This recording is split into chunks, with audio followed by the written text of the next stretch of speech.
Tonight I can report to the world that the strikes were a spectacular military success. این حادثه سربرآوردن یه مجموعه شرافتمند قوی در سوریه هم اتفاق خواهد افتاد. جوان Попытки устроить внутреннюю смуту обречены на провал. 也绝不允许任何外来势力 Israel sedang tersudut. Dan ini bisa jadi momen paling berbahaya dalam sejarah modern. Setiap hari, selama perang, sistem pertahanan rudalnya membakar 200 juta dolar. Tapi uang bukan satu-satunya yang terbakar. Stok pencegat balistik, senjata vital untuk bertahan dari hujan rudal Iran, hampir habis. Di tengah kepanikan itu, satu langkah ekstrim pun diambil. Seret Amerika Serikat masuk ke medan perang. Washington pun merespon.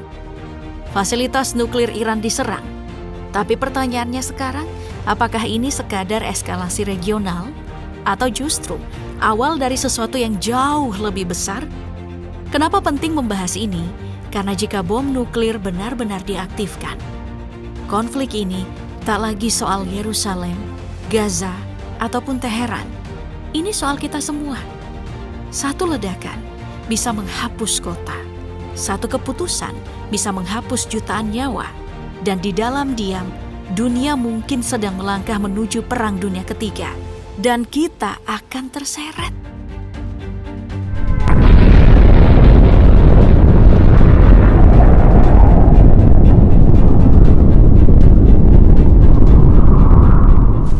Tapi serangan ini tidak datang tiba-tiba. Semua dimulai dari satu ultimatum keras dari Washington dan satu penolakan tegas dari Teheran. Sisanya adalah jalan menuju konfrontasi terbuka.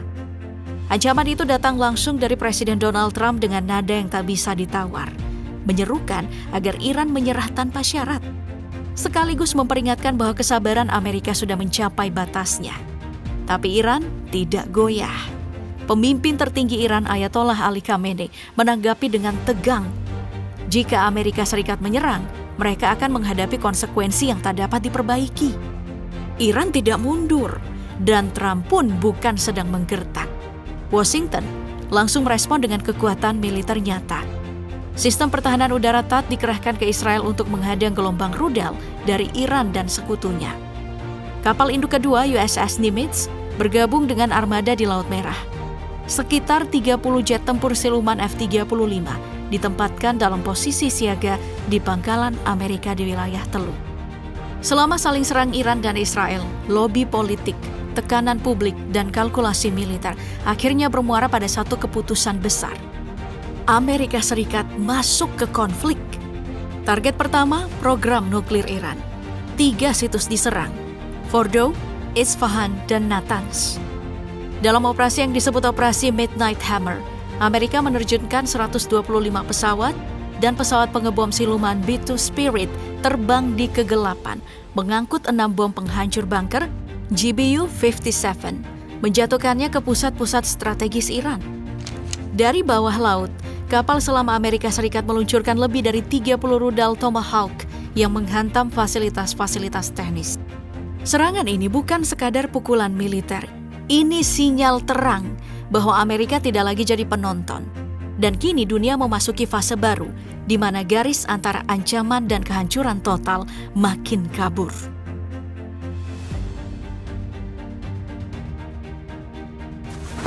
Lagi-lagi, serangan Amerika ke fasilitas nuklir Iran bukan terjadi begitu saja. Ini adalah mimpi lama Israel yang jadi kenyataan. Target utamanya Fordow, pabrik pengaian uranium paling rahasia milik Iran. Fasilitas ini terkubur jauh di bawah pegunungan, dijaga ketat dan diyakini sebagai jantung program nuklir Iran. Dan hanya ada satu cara untuk menghancurkannya. Bom bunker penghancur GBU-57, senjata pemusnah paling dalam yang hanya dimiliki Amerika. Israel tahu itu, dan mereka butuh Amerika untuk mengeksekusinya. Tapi bagaimana cara membuat Amerika bersedia menekan tombol? Inilah saat taktik bayangan dimainkan. Sumber-sumber intelijen menyebut Israel menjalankan operasi bendera palsu, sebuah skenario lama dalam dunia spionase di mana satu pihak menyamar sebagai pihak lain. Targetnya, Kedutaan Besar Amerika Serikat di Tel Aviv. Serangan ini diklaim sebagai ulah Iran. Narasi pun dibangun. Publik Amerika digiring. Ketika warga Amerika percaya bahwa tanah mereka telah diserang, persetujuan untuk perang menjadi lebih mudah. Taktik ini bukan hanya manipulatif, tapi juga berbahaya. Karena satu langkah keliru bisa menyulut perang global yang tak bisa dihentikan. Dan yang paling mengerikan, kita bahkan mungkin tidak tahu siapa yang menembak duluan.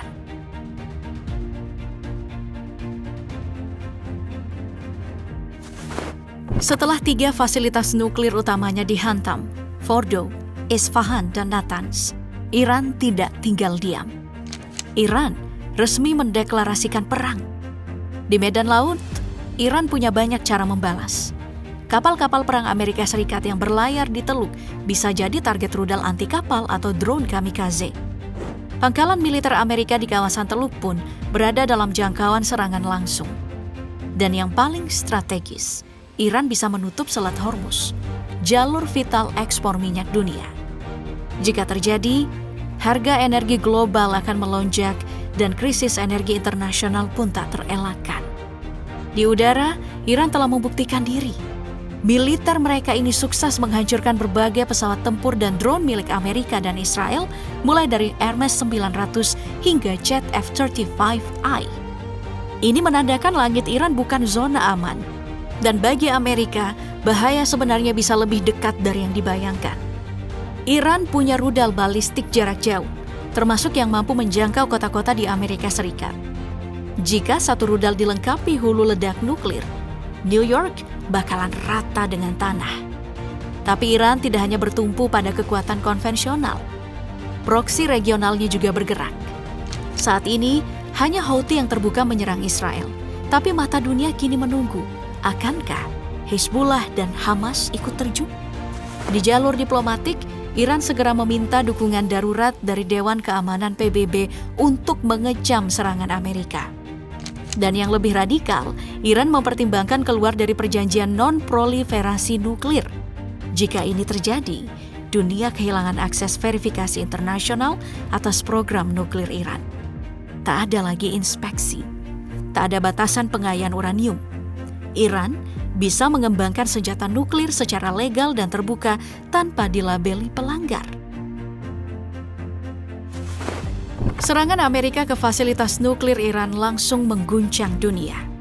Perdana Menteri Israel Benjamin Netanyahu tak menyembunyikan kegembiraannya, menyampaikan ucapan selamat kepada Donald Trump dan menyebutnya sebagai langkah berani demi keamanan global.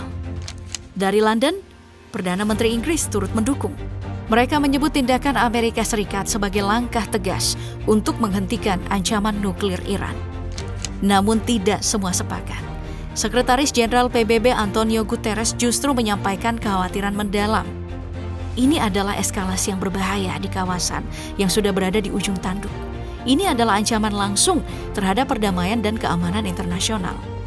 Dari Teheran, Menteri Luar Negeri Iran Abbas Araghchi mengecam keras tindakan Amerika. Ia menyebutnya sebagai pelanggaran hukum internasional yang menghancurkan jalur diplomasi. Kami tidak pernah meninggalkan diplomasi, tapi hari ini Amerika menghancurkannya dengan rudal. Dunia pun kini terpecah antara mereka yang melihat perang sebagai solusi dan mereka yang tahu perang nuklir tak pernah punya pemenang.